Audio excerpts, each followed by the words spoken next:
मेरा नाम है प्रेरणा। मैं हूँ सुमिरनप्रीत कौर।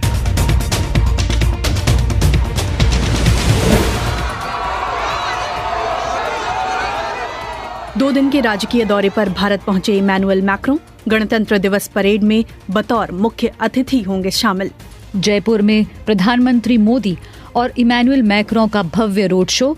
परवान चढ़ेंगे रिश्ते। नरेंद्र मोदी और इमैनुअल मैक्रों के आपस की तालमेल काफी अच्छा है। इनमें एक तरह से जो थिंकिंग है, जो माइंडसेट दोनों का काफी सेम है। दोनों ही बिजनेस फ्रेंडली नेता हैं, दोनों ही काफी स्ट्रांग हैं अपने अपने देशों में। गजा में संयुक्त राष्ट्र के शरणार्थी शिविरों पर हमले जारी। अमेरिका ने कहा, नागरिकों की रक्षा सबसे महत्वपूर्ण। What is extremely important as we dig further information and gather further information is that under international humanitarian law.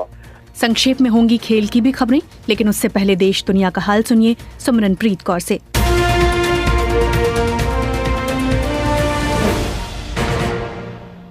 Bharat की राष्ट्रपति द्रौपदी मुर्मू ने 75वें गणतंत्र दिवस की पूर्व संध्या पर राष्ट्र को संबोधित करते हुए कहा कि मैं देश को शुभकामनाएं देती हूं। कल के दिन हम संविधान के प्रारंभ का उत्सव मनाएंगे। संविधान की प्रस्तावना हम लोग से शुरू होती है। ये शब्द हमारे संविधान के मूल भाव को रेखांकित करते हैं। भारत को ऊंचाइयों पर ले जाने का सुनहरा अवसर है। उन्होंने चंद्रयान, श्री राम मंदिर और भारत रत्न कर्पूरी ठाकुर पर बात की। साथ ही उन्होंने आने वाले इसरो के अभियानों पर भी बात की। ये सैटेलाइट अंतरिक्ष के ब्लैक होल जैसे रहस्यों का अध्ययन करेगा। वर्ष 2024 के दौरान अभियानों की योजना बनाए गए हैं। ये प्रसन्नता के विषय है कि भारत की अंतरिक्ष यात्रा में अनेक नई उपलब्धियां हासिल की जाने वाले हैं। हमारे प्रथम मानव अंतरिक्ष उड़ान कार्यक्रम गगनयान मिशन की तैयारी सुचारू रूप से आगे बढ़ रही है।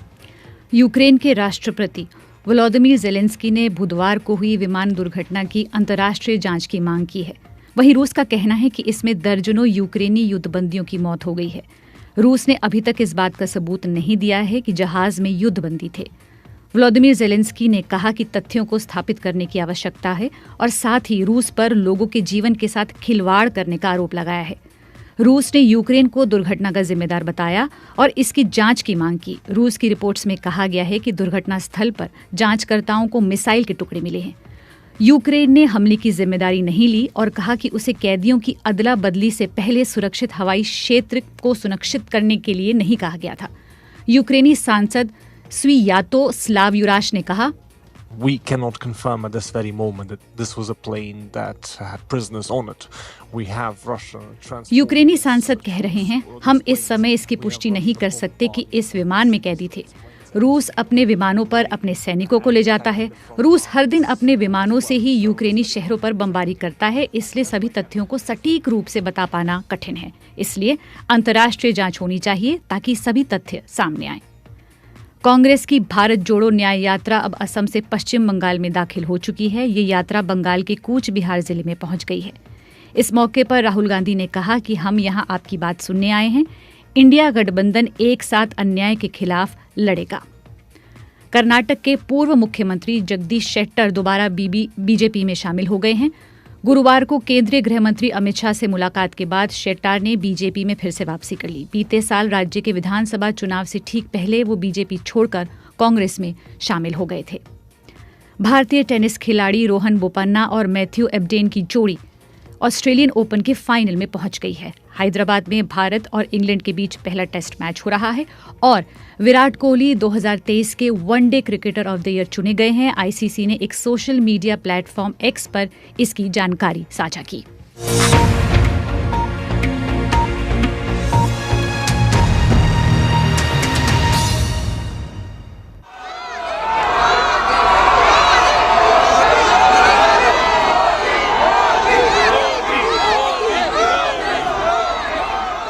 भारत कल्याणी शुक्रवार को अपना 75वां गणतंत्र दिवस मनाने जा रहा है। इस मौके पर बतौर मुख्य अतिथि हिस्सा लेने पहुंचे हैं फ्रांस के राष्ट्रपति इमैनुअल मैक्रों। लेकिन मैक्रों के दौरे की शुरुआत सुमिरन दिल्ली के बजाय राजस्थान की राजधानी और पिंक सिटी से मशहूर शहर जयपुर से हुई है। जयपुर एयरपोर्ट पर उनके स्वागत के लिए भारत के विदेश मंत्री एस जयशंकर, राजस्थान के राज्यपाल कालराज मिश्रा और मुख्यमंत्री भजन लाल शर्मा मौजूद रहे। यहाँ से सीधे उन्हें आमेर फोर्ट ले जाया गया।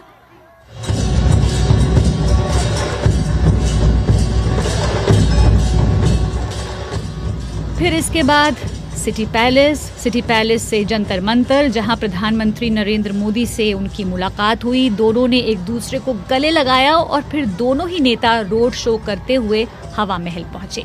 इस बीच और क्या कुछ हुआ और अभी फिलहाल दोनों की मौजूदगी कहाँ है, सीधा रुख कर लेते हैं जयपुर, जहां से बीबीसी के सहयोगी पत्रकार मोहर सिंह मीणा हमसे जुड़ चुके हैं। तो मोहर के पास सीधे चलते हैं। मोहर, सबसे पहले हमें बताएं कि दोनों नेताओं के आगे का कार्यक्रम क्या है। ये प्रेरणा, रोड शो खत्म हो चुका है जो फ्रांस के राष्ट्रपति इमैनुअल मैक्रों और प्रधानमंत्री नरेंद्र मोदी ने जयपुर शहर के परकोटा इलाके में किया। अब वो इसके बाद जो है रामबाग पैलेस में जाएंगे, वहाँ उनका रात्रि भोज का कार्यक्रम है। उसके बाद रात करीब 9 बजे दिल्ली के लिए रवाना हो जाएंगे। जी, रोड शो के दौरान आपको क्या कुछ तैयारियां नजर आई, क्या नजारा था, क्या खास व्यवस्था की गई थी? जी प्रेरणा, देखिए नवंबर 2023 में ही राजस्थान विधानसभा चुनाव से ठीक पहले नरेंद्र मोदी यहाँ रोड शो कर चुके हैं पहले, और इस दौरान फ्रांस के राष्ट्रपति का यहाँ आना सबको हैरत में जरूर डालता है, क्योंकि इससे पहले जो राष्ट्रपति रहे हों दूसरे राज्यों के या प्रधानमंत्री रहे, उनको प्रधानमंत्री नरेंद्र मोदी अमूमन अहमदाबाद लेकर गए हैं, वहाँ उनके कार्यक्रम हुए हैं। और ये जो कार्यक्रम था इसमें राज्य भर से जो बीजेपी की कार्यकर्ता हैं वो लोग आए हुए थे, आम लोग थे, और तमाम जो अयोध्या का राम मंदिर है तो उसका एक क्रेज लोगों में जरूर देखने को मिला। रोड शो के दौरान उन्होंने जय श्री राम के नारे लगाए, मोदी मोदी के जबरदस्त नारेबाजी हुई। बहुत बड़ी संख्या में लोग वहां मौजूद थे।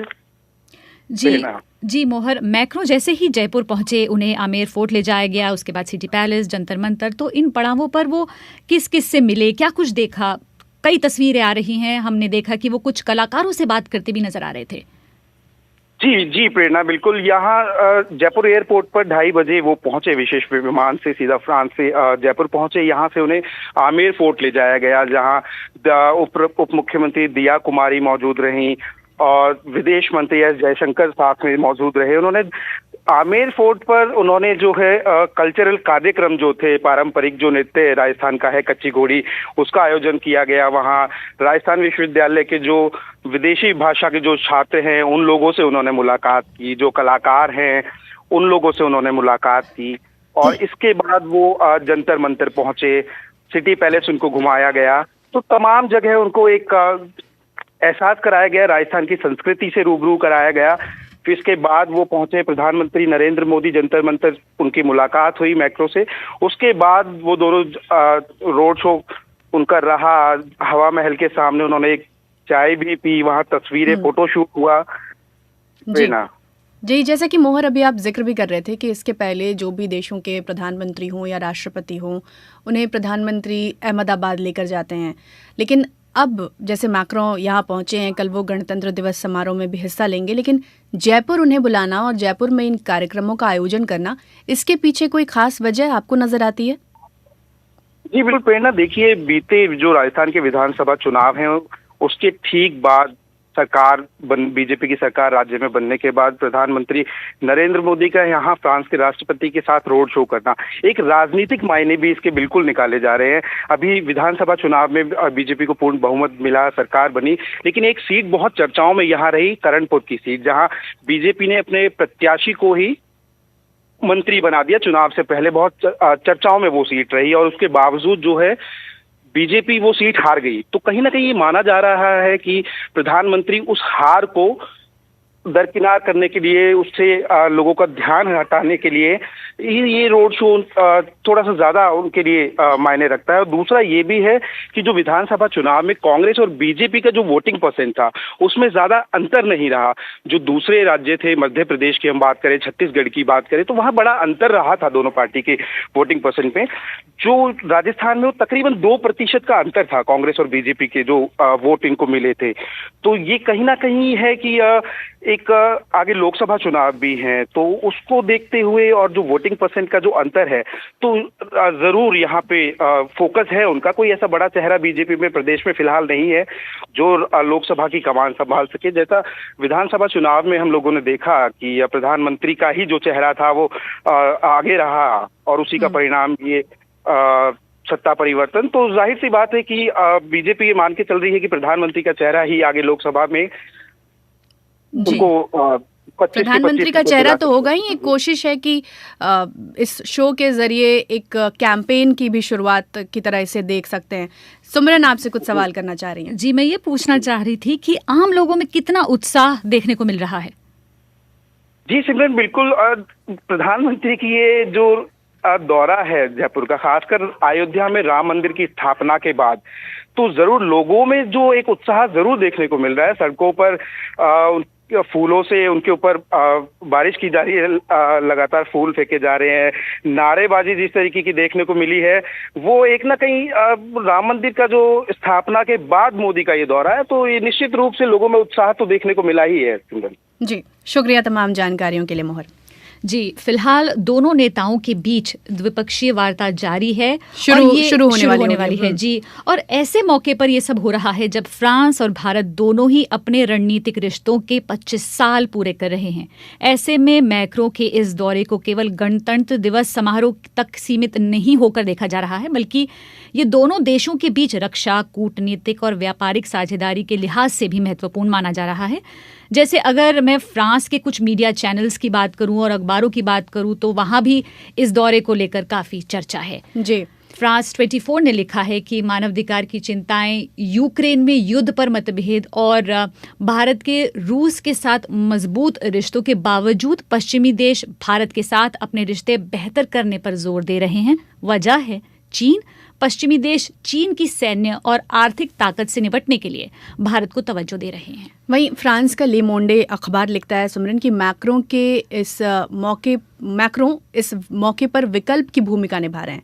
वो जिक्र करते हैं क्योंकि भारत ने शुरुआत में जो बाइडेन को मुख्य अतिथि बनने के लिए कहा था, उनके सामने ये रिक्वेस्ट की थी, लेकिन अमेरिकी राष्ट्रपति ने दिसंबर 2023 में ही इस निमंत्रण को अस्वीकार कर दिया था। तो इस बात को यहाँ की स्थानीय मीडिया ने भी काफ़ी रेखांकित किया है। ज़्यादातर रिपोर्ट्स में कहा गया है कि आखिरी मौके पर फ्रांस के राष्ट्रपति का भारतीय प्रधानमंत्री का न्योता स्वीकार करना दोनों देशों के प्रगाढ़ रिश्ते को दर्शाता है। और अगर आप दोनों देशों के रिश्तों के ग्राफ को देखें प्रेरणा, तो पिछले दशकों में फ्रांस यूरोप में भारत का सबसे मजबूत साझेदार बनकर उभरा है। ऐसे में मैक्रों को गणतंत्र दिवस के मुख्य अतिथि के तौर पर बुलाना कितना अहम है और उनके इस दौरे से भारत को क्या उम्मीद करनी चाहिए, और मोदी मैक्रों के कार्यकाल में दोनों देशों के रिश्ते जो हैं वो किस तरह परवान चढ़ रहे हैं, यही समझने के लिए हमने कुछ देर पहले वरिष्ठ पत्रकार रणवीर नैयर से बात की। इसका सबसे बड़ा कारण तो यही हो सकता है कि पिछले 15-20 सालों से भारत और फ्रांस के जो रिश्ता है वो और मजबूत हुआ है। एक तरह से अगर यूरोप में किसी देश को आइडेंटिफाई किया जाए कि सबसे स्ट्रॉन्ग पार्टनर इंडिया का कौन सा है, अलग अलग विषयों पे, अलग अलग सब्जेक्ट पे, चाहे वो कैथलिक हो या कल्चर हो या सोसाइटी हो या डिफेंस हो, इन सब में फ्रांस ही सबसे आगे आता है। इसलिए मेरे ख्याल से अगर राष्ट्रपति बाइडेन नहीं आ सके तो फ्रांस एक बहुत स्ट्रॉन्ग पार्टनर है इंडिया के लिए। सर, 2 दिनों की ये विजिट है, तो मैक्रों के इस दौरे से भारत को क्या उम्मीद करनी चाहिए? देखिए, इसके 2 जवाब हो सकते हैं। एक तो क्या उम्मीद करनी चाहिए, मेरे ख्याल से सबसे बड़ी उम्मीद ये है कि जो शायद भारत उठाएगा या नहीं उठाएगा, लेकिन उम्मीद ये होनी चाहिए कि फ्रांस अपने जो बाजार है, जो मार्केट है इंडिया के एक्सपोर्ट्स के लिए, उन्हें खोले। और इंडिया का और एक बहुत बड़ा मुद्दा है कि वो यूरोप में इंडियन वर्कर्स की, खास करके टेक्नोलॉजी वर्कर्स की मोबिलिटी चाहता है, ताकि अगर एक वर्कर को बेल्जियम का वीजा मिला है काम करने का, तो वही वर्कर चाहे टाटा कंसल्टिंग वीजा का हो तो वो बेल्जियम से आके फ्रांस में काम कर सके, फिर जर्मनी चला जाए, फिर चेक रिपब्लिक चला जाए। लेकिन ये मुद्दा पिछले 15 साल से यूरोपियन यूनियन के आंतरिक मामलों में फंसा हुआ है। तो ये तो है जो फ्रांस भारत को उठाना चाहिए। लेकिन सबसे ज्यादा उम्मीद मेरे ख्याल से यही है कि कुछ और डिफेंस टाइज होंगे, कुछ एग्रीमेंट्स होंगे। एक तो डिफेंस स्पेस कोऑपरेशन की बात चल रही है, जिसमें कि शायद दोनों देश कोऑपरेट करेंगे सैटेलाइट्स के लिए और स्पेस कम्युनिकेशन के लिए, जिस तरह से स्पेस का उपयोग हो सकता है डिफेंस के लिए। दूसरा है कि manufacturing of defence products in India, इस पर भी भारत शायद कुछ नए एग्रीमेंट्स करेगा फ्रांस के साथ। तो ये दो मुद्दे हैं जिन पे की एग्रीमेंट्स होने की आशा है।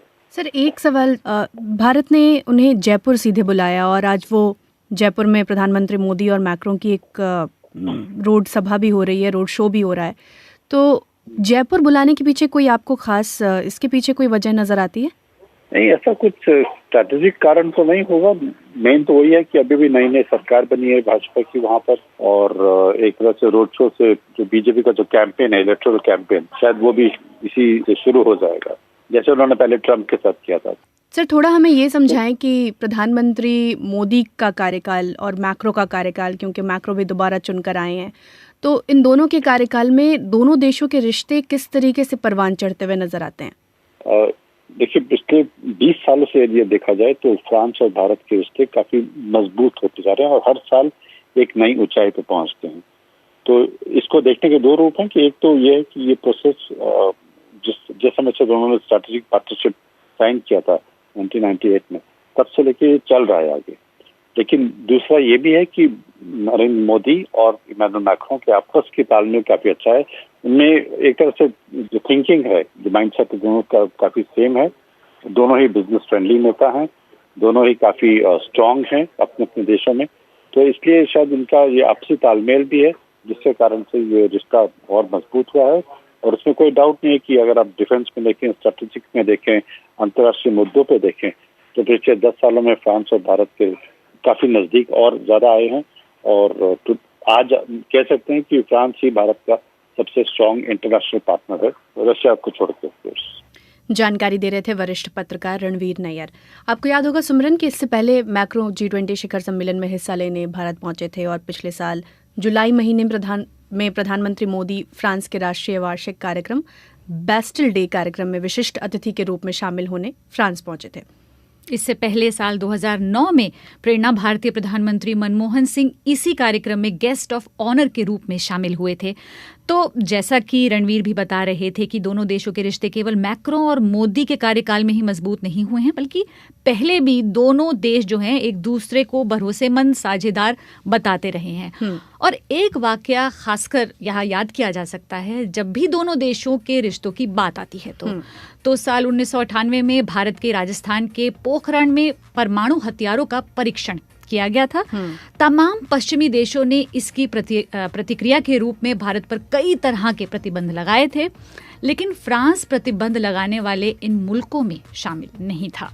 और यही नहीं, फ्रांस ने इन प्रतिबंधों को जल्द से जल्द हटाने के लिए भारत की ओर से किए जाने वाले प्रयासों का भी समर्थन किया था। इसके साथ ही कुछ मुल्कों ने भारत को हथियारों का निर्यात करने पर प्रतिबंध लगाया था, लेकिन फ्रांस जो है वो इसमें शामिल नहीं था। इसकी वजह से पिछले 25 सालों में फ्रांस और भारत का जो ये दोस्ती का और जो रिश्ता है वो आगे बढ़ रहा है। साथ ही अलग अलग तरह के रक्षा उत्पाद बेचने वाला दूसरा देश जो है वो सबसे बड़ा फ्रांस ही बना हुआ है। जी, तो दिन भर पूरा दिन पूरी खबर सुन रहे हैं आप। कार्यक्रम में आगे बात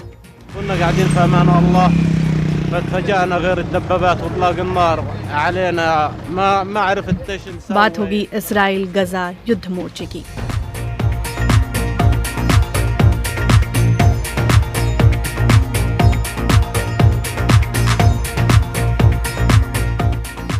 लेकिन उससे पहले सोशल मीडिया पर श्रोताओं के कमेंट्स हम लेते हैं रोज़ाना की तरह। मैं शुरू करती हूँ। मोहम्मद अली लिखते हैं कि आपका कार्यक्रम बहुत अच्छा है और मैं कतर से आपके कार्यक्रम को सुन रहा हूँ। बहुत बढ़िया। तो अगर मैं YouTube की बात करूँ तो साक्षी है जो विराट कोहली के बारे में बात कर रही हैं, जिसके बारे में हमने अपने न्यूज़ पर भी बात की थी। राकेश हैं जो रणवीर जी के जो एनालिसिस है और विश्लेषण है उनके बारे में बात कर रहे थे।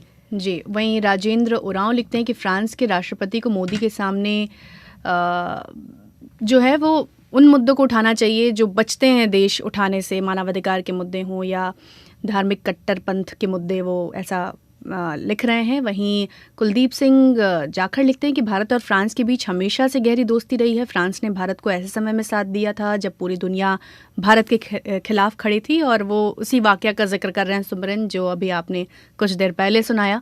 और नवनीत मिश्रा हैं, इसी के साथ धर्मेंद्र सिंह परिहार हैं जो टिप्पणी कर रहे हैं।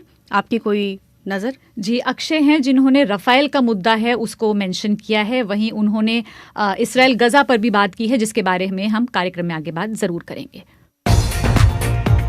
आप सुन रहे हैं BBC हिंदी का पॉडकास्ट दिन भर, पूरा दिन पूरी खबर।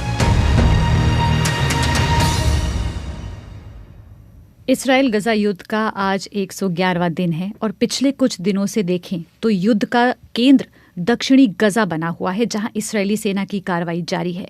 इस्राएली सेना का कहना है कि दक्षिणी गजा के खान यूनिस में आज से उसकी कमांडो ब्रिगेड ने मोर्चा संभाल लिया है। जी, सेना का कहना है कि उसने खान यूनिस में हमास के कई केंद्रों को निशाना बनाया है और बढ़त हासिल की है, जबकि हमास का कहना है कि इसराइल रिहायशी इलाकों को निशाना बना रहा है, जिनमें आश्रय स्थल, स्कूल, कॉलेज, अस्पताल शामिल हैं। इसमें विस्थापितों के लिए संयुक्त राष्ट्र द्वारा बनाए गए आश्रय स्थल भी शामिल हैं। यहाँ हुए ताज़ा हमले में 12 लोगों की जान गई है। इन हमले को लेकर इसराइल पर सवाल उठ रहे हैं, उसको इसका जिम्मेदार बताया जा रहा है। प्रेरणा, वहीं इसराइल का कहना है कि वो जांच कर रहा है कि इसके पीछे कहीं हमास का हाथ तो नहीं। जी, संयुक्त राष्ट्र राहत एवं कार्य एजेंसी के मुताबिक लड़ाई के दौरान उसके खान यूनिस प्रशिक्षण केंद्र पर भी हमला हुआ। लड़ाई में शहर के 2 मुख्य अस्पतालों के आसपास झड़पें हुई। बमबारी के कारण हजारों मरीज, कर्मचारी और अन्य लोग वहां से निकलने में असमर्थ रहे।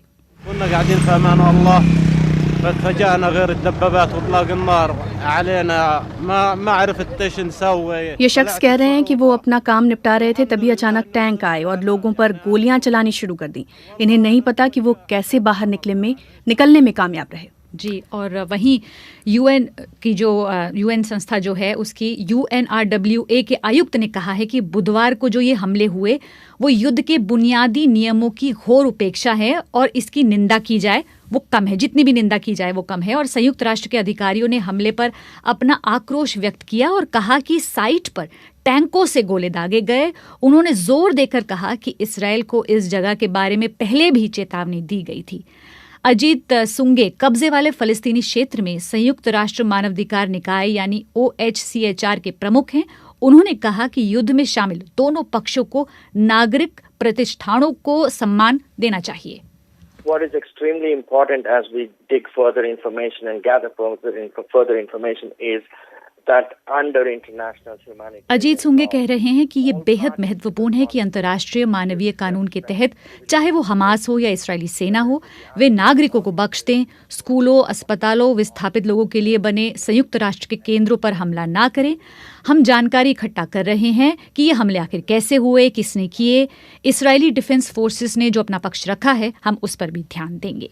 वहीं सुमरन, इस्राएली प्रधानमंत्री बेंयामिन नेतन्याहू के प्रवक्ता टाल हेनरिच ने BBC को बताया कि वो इन हमलों की भी जांच कर रहे हैं। I know that the IDF is investigating. They're also not ruling out the option. टाल हेनरिच कह रही हैं कि IDF जांच कर रही है। हम इस बात से भी इनकार नहीं कर सकते कि यह हमास का हमला था। 7 अक्टूबर को युद्ध शुरू होने के बाद से हमास के 2000 से ज्यादा रॉकेट गलत जगहों पर टारगेट किए गए, जो शहर के अंदर ही गिर गए और शहर के अंदर आम लोगों की मौत की वजह बने। इसलिए हमें सही जानकारी का इंतजार करना होगा। वहीं अमेरिकी विदेश विभाग के उप प्रवक्ता वेदांत पटेल ने कहा कि वे हमले की निंदा करते हैं और कहा कि आम लोगों की मदद के लिए जो कदम उठाए जा रहे हैं वो पर्याप्त नहीं हैं। We deplore today's attack on the UN's Khan Yunis Training Center. You've heard me say it before, you've heard the Secretary say it before. वेदांत पटेल कह रहे हैं, हम संयुक्त राष्ट्र के खान यूनिस प्रशिक्षण केंद्र पर हमले की निंदा करते हैं। नागरिकों की रक्षा की जानी चाहिए और संयुक्त राष्ट्र केंद्रों को उनकी सम्मान जी बिल्कुल, और मानवीय कार्यकर्ताओं की सुरक्षा की जानी चाहिए ताकि वे नागरिकों को मानवीय सहायता प्रदान करना जारी रखें। जो कदम उठाए गए हैं वो पर्याप्त नहीं हैं। हम चाहते हैं कि ज़्यादा सहायता, ज़्यादा भोजन, ज़्यादा आपूर्ति को गजा में प्रवेश की अनुमति दी जाए। तो प्रेरणा, एक तरफ तो मांग की जा रही है कि गजा में ज़्यादा से ज़्यादा सहायता पहुंचे, वहीं दूसरी तरफ इसराइल पर युद्ध विराम के लिए भी दबाव बनाया जा रहा है। जी, ब्रिटेन के विदेश सचिव डेविड कैमरन ने कहा है कि इसराइल को गजा में सहायता वितरण में तेजी लाने और स्थायी युद्ध विराम की दिशा में काम करने की जरूरत है। दोहा की यात्रा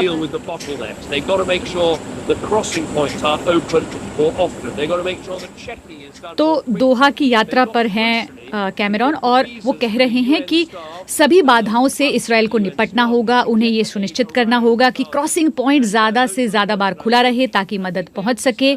उन्हें ये सुनिश्चित करना होगा कि जांच तेज़ी से की जाए। संयुक्त राष्ट्र के कर्मचारियों और ट्रकों को वीज़ा देना चाहिए। संयुक्त राष्ट्र के कर्मचारियों तक सहायता आपूर्ति पहुंचाई जानी चाहिए। मुझे लगता है कि वो ये सब समझते हैं, लेकिन सिस्टम में बाधाएं हैं। उन्हें तेजी से आगे बढ़ने की जरूरत है। तो ये डेविड कैमरन के शब्द हैं। अब सीधा रुख कर लेते हैं यरूशलम में वरिष्ठ पत्रकार हरेंद्र मिश्रा का। हरेंद्र जी, युद्ध मोर्चे का एक अहम केंद्र बन चुके खान यूनिस में फिलहाल इस्राएली सेना के कमांडोज ने मोर्चा संभाल लिया, इसके क्या मायने हैं? देखिए, खान यूनिस का जो इलाका है वो हमास का जो गजा का जो नेतृत्व है वो उनका अपना घर है। दोनों ही जो बड़े वहां पर नेता हैं, मोहम्मद देफ हों या फिर यहया सिनवार जो कि हमास के गजा के सर्वश्रेष्ठ नेता हैं, दोनों का ही वो अपना घर है। और माना यह भी जा रहा है कि न सिर्फ वो दक्षिणी गजा का सबसे बड़ा शहर है, बल्कि उनका हमास का जो सबसे जो अहम ठिकाने हैं वो भी गजा शहर के बाहर, गजा सिटी में पहले वहां पर कार्रवाई लगातार चल रही थी, उत्तरी हिस्सा जो है गजा का, और उसके बाद दक्षिणी हिस्से में सबसे अहम हिस्सा जो है वो खान यूनिस का है। और अब ये भी माना जा रहा है यहाँ पर कि ये जो दोनों जो शीर्ष नेता हैं गजा में हमास के, वो दोनों वहीं पर छिपे हुए हैं और बार बार इस तरह का दावा करने के साथ साथ जो इजरायली कार्रवाई है उसमें तेजी आ रही है। और वहां पर कमांडो यूनिट्स जो है, आपको दरअसल बताऊं तो पिछले 2 हफ्ते से वहां पर है। अब यह है कि उनकी संख्या बढ़ाई जा रही है, जबकि गजा से बाकी कई सारे और बटालियन जो है वो बाहर निकाले गए। एक सवाल, बंधकों की रिहाई को लेकर बात कहां पहुंची? साथ ही कतर, जिसे एक विश्वसनीय मध्यस्थ तब तक समझा जा रहा था, उसने बंधकों को लेकर डील भी ब्रेक की। उस पर इस्राएली प्रधानमंत्री बिन्यामिन नेतन्याहू का एक बयान काफी चर्चा में, उसके बारे में थोड़ा बताएं। देखिए, जहां तक बंधकों की रिहाई को लेकर के है तो यहाँ पर कहा जा रहा है कि कई तरह के प्रस्तावों को लेकर के चर्चा हो रही है। दोनों ही पक्षों ने कहा है कि कोई बात जो है उसमें कोई आगे प्रगति होती हुई नजर नहीं आ रही है। हालांकि ये कहा जा रहा है लगभग सारी जो पार्टियां हैं जो इसमें जो हिस्सा ले रही हैं, अमेरिका हो या कतर हो या मिस्र हो, सभी के तरफ से ये कहा जा रहा है कि बातचीत जारी है और लगातार जो है लोगों के दौरे हो रहे हैं, अफसरों के दौरे हो रहे हैं। एक देश से दूसरे देश का दौरा जो है वो लगातार जारी रहा है। और यहाँ पर बयान कुछ नेताओं के भी ऐसे आए हैं जिसमें कि प्रधानमंत्री बेंजामिन नेतन्याहू ने भी स्वयं कहा कि बातचीत चल रही है, लेकिन पिछले 24 घंटों में कहें तो थोड़ी निराशा सी स्थिति बनती हुई नजर आ रही है। और जहां तक कतर का सवाल है तो देखे, विश्वसनीय मध्यस्थताकार की जो है एक जो टैग उस पर लगाया जा रहा था शुरू से, लेकिन मैं यहाँ पर शुरू से ही मेरी लोगों से बात होती रही और आपको ये कहे तो कतर की भूमिका जो है वह हमेशा संदिग्ध रही है। ये इस्राएली कई सारे जो हैं यहाँ पर इस्राएली अधिकारियों ने बात कही है, पहले दबी जुबान में, और अब जब से ये वीडियो क्लिप बाहर आया है बेंजामिन नेतन्याहू का जिसमें कि वो बंधकों के परिवारजनों के साथ ये बात कह रहे हैं, तब से अब खुल करके यहाँ पर बयान आने लगे और कई यहाँ पर अब मंत्रियों ने भी इस तरह का बयान दिया है। तो इस्राएल का ये मानना है, इस्राएली दरअसल आपको कहें तो कुछ अधिकारियों ने ये भी यहाँ तक कहा है कि उसकी भूमिका न सिर्फ संदिग्ध रही है, वो मध्यस्थता तो कभी नहीं कर रहा था, दरअसल वो हमास के पक्ष में नेगोशिएट कर रहा था। इस तरह के भी इल्जाम कतर को लेकर के लगते रहे और इस्राएली नेतृत्व का ये मानना है कि उनकी मजबूरी है कतर को जो है इसमें शामिल करना और इसी वजह से कतर के साथ बातचीत चलती रही है। जी, शुक्रिया तमाम जानकारियों के लिए हरेंद्र। अब खेल की खबरों की बारी है और हमारे साथ फोन लाइन पर जुड़ गए हैं आदेश कुमार गुप्त, जो शुरुआत में बात करेंगे भारत और इंग्लैंड के बीच जो टेस्ट मैच है उसकी। जी देखिए, भारत और इंग्लैंड के बीच हैदराबाद में जो पहला टेस्ट मैच खेला जा रहा है वहाँ भारत की पकड़ आज पहले दिन काफी मजबूत हो गई, क्योंकि इंग्लैंड ने टॉस जीतकर पहले बल्लेबाजी करते 246 रन बनाए। बेन स्टोक्स ने 70 और जॉनी बेयरस्टो ने 37 रन बनाए। जो रूट ने 27 रन बनाए। बेन डुकेट ने 35 रन बनाए। लेकिन भारत के रविंद्र जडेजा ने 88 रन देकर 3 और अश्विन ने 68 रन देकर 3 और अक्षर पटेल ने 33 रन देकर 2। जसप्रीत बुमराह ने 28 रन देकर जिस तरह से 2 विकेट हासिल किए तो काफी सस्ते में कहा जाएगा एक तरह से निपटाया। उसके बाद भारत ने 1 विकेट खोकर 119 रन बनाया। यशस्वी जायसवाल नाबादे 76 रन बनाकर, शुभमन गिल 14 रन बनाकर, नाबादे रोहित शर्मा 24 रन बनाकर आउट हुए। और इसी बीच भारत के विराट कोहली को आज ICC ODI player of the year 2023 का अवार्ड भी मिला। चौथी बार उन्हें एक दिवसीय क्रिकेट में ये पुरस्कार मिला। ये एक रिकॉर्ड है। इससे पहले 2012, 2017, 2018 में ICC player of the year का रिकॉर्ड जीत चुके हैं। इसके अलावा भारत के रोहन बोपन्ना, उनके जोड़ीदार ऑस्ट्रेलिया के मैथ्यू एबडेन ऑस्ट्रेलियन ओपन के फाइनल में पहुंच गए हैं। और पिछले दिनों पुरुष युगल रैंकिंग में वो नंबर 1 पर थे। और इसके अलावा under 19 world cup cricket tournament में थोड़ी देर पहले भारत ने आयरलैंड को पूरे 201 रन से हरा दिया। भारत ने 301 रन बनाए 7 विकेट के नुकसान पर, और आयरलैंड 100 रन पर ऑल आउट हो गई। जी बहुत बहुत शुक्रिया आदेश कुमार गुप्त। दिन भर पूरा दिन आज का पॉडकास्ट दिन भर पूरा दिन पूरी खबर। स्टूडियो संभाल रहे थे अजीत सारथी, मुझे यानी सुमिरन प्रीत कौर और प्रेरणा को दीजिए इजाजत। कल आपसे फिर होगी मुलाकात। जी नमस्कार।